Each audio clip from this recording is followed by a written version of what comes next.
The village children sat frozen, their eyes locked on Papa Kofi as he continued his tale.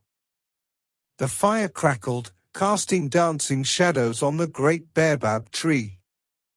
Patrick was only 16 when his world was torn apart, Papa Kofi said, his voice deep with sorrow.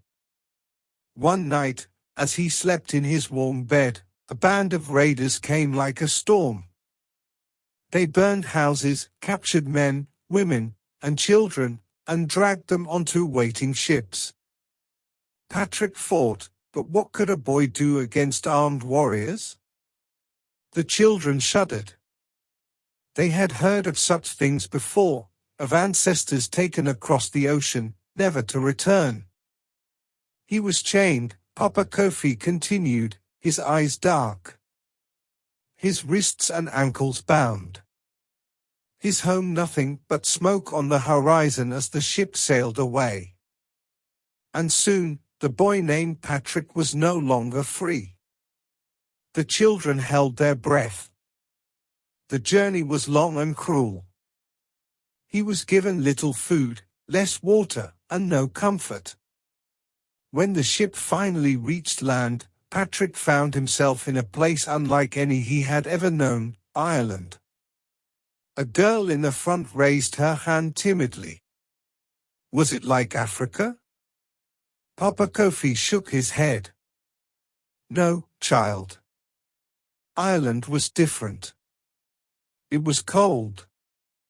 The skies were grey, the land full of rolling hills and deep forests. And for Patrick, it was a prison. The fire snapped, and the night deepened. Patrick was sold to a harsh master, the riot went on. He was forced to work day and night, tending sheep in the freezing rain. The cold bit his fingers, and the wind howled through his thin rags. He was hungry. Alone. Forgotten. The children exchanged uneasy glances. But it was in that loneliness that Patrick found something else, Papa Kofi whispered, leaning in. He found his spirit. He called out, not to his masters, but to something greater. He prayed. He searched within. And the more he prayed, the stronger he became. The children sat in silence, mesmerized. One night, after many years, Patrick had a dream, a vision. He saw a ship waiting for him at the coast, ready to take him home. And for the first time since his capture, he knew he had to run. Papa Kofi's voice dropped lower, almost to a whisper. But could he make it? Or would he be caught and punished? The children gasped, desperate to hear more.